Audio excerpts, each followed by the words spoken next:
With just one episode remaining in Season 2, Reacher has already disproved every major theory about the villain in preparation for the final. The present undertaking involving Jack Reacher's 110th Special Investigations Unit from his military days is drawing to a close, although it isn't looking quite as exciting as his case in Margate, Georgia. Jack is enlisted by Francis Neagley to investigate the strange murders of his fellow special investigators, over 2 years after he assisted Roscoe Conklin and Oscar Finlay in bringing down the Kleiners and their illicit operations. New Age's Shane Langston has emerged as Jack's primary adversary thus far in Reacher Season 2. The former police officer turned executive has been selling firearms illegally, according to Marlo Burns' confession. Alternatively, AM is mediating between Langston and his purchasers. The Nick Santora-created series is based on Lee Child's 11th novel in the series, but in order to keep viewers engaged, it takes certain creative licenses, so it's hard to tell how the show's second year will conclude.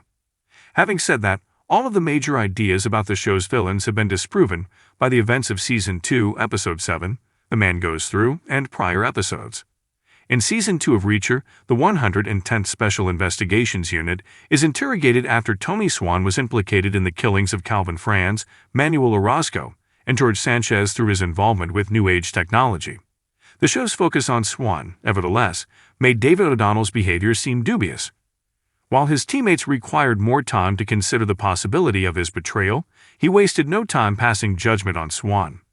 O'Donnell has a growing family that he must provide for, which is another reason for him to associate with a shady company like New Age. O'Donnell is already implicated as a traitor by the time Jack, Neagley, and Carla Dixon become aware of his suspicious behavior in Reacher Season 2. In New York's Finest, Episode 6 of Reacher Season 2, Guy Russo dies an emotional death.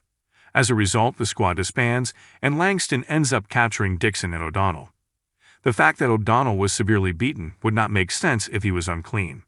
Since there is no longer any need to conceal the rumored secret alliance, it should have been disclosed by now.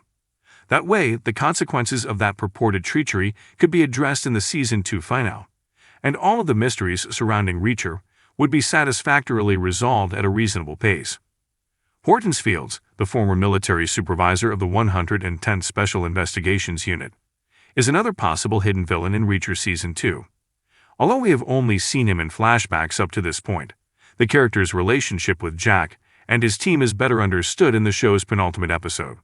Apparently, tensions rose at the end of the investigation when special investigators refused to cover up Operation Kite and ignore orders to ignore the military's illicit narcotics operations. It may have been another evidence that he has ties to Langston and New Age.